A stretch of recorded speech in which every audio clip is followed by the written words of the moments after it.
50 साल के बाद में जो साल चलता है उसमें 57 तक वन लगा रहता है पीछे। वन मतलब वन।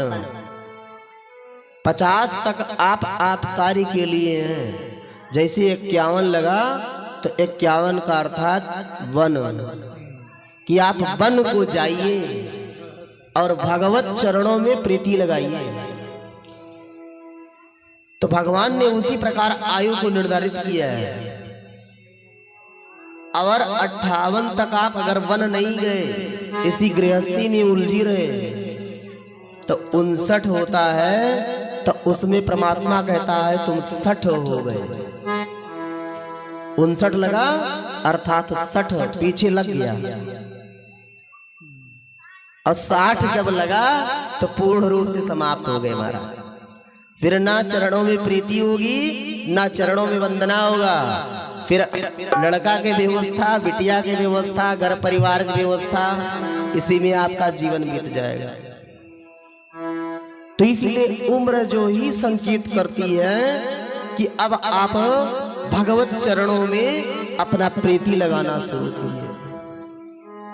50 के बाद जैसे 51 लगे महाराज, तुरंत धर्म धर्मार्थ कामार्थ मोक्षार्थ के लिए व्यक्ति को प्रेरित होना चाहिए। तीर्थाधिकार जाइए, गृहस्थ में भगवान का चिंतन करिए, गुरु की दिए हुए मंत्र का दोनों टाइम जप करिए, जो आपका इष्ट देव है उसका स्मरण करिए, भागवत भंडारा इत्यादि सब निपटाइए, ताकि 60 के बाद जो जीवन चले वो बहुत परम आनंदमय चले।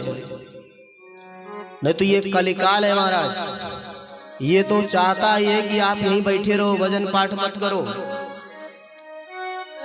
वो चाहता है कि आप उलझे रहो इन्हीं कारों में।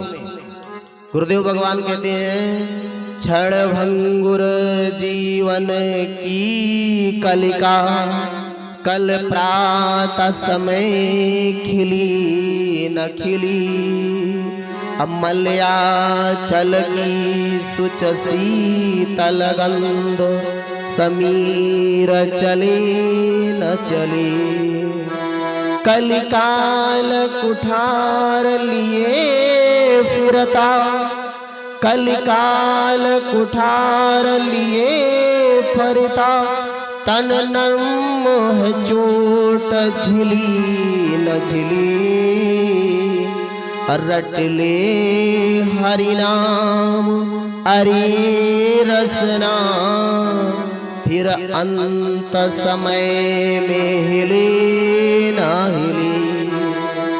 गुरुदेव भगवान कहते हैं कि कलयुग कुचाक्र लिए हुए आपकी तरफ दौड़ रहा है, इसलिए समय के साथ ही हरिनाम का स्मरण करना प्रारंभ कर लीजिए। कोई भरोसा नहीं है कि अंत समय में ये जो आपका जीवा है ये भगवान का नाम लेगी, ये हिले डुलेगी। इसलिए महाराज 50 के बाद 51 जैसे वन की गिनती शुरू हो, तुरंत भगवत चरणों में अपना प्रीति लगाना शुरू कर दीजिए। उसी प्रकार आज विदुर जी धर्मराज महाराज धृतराष्ट्र को समझा रहे हैं।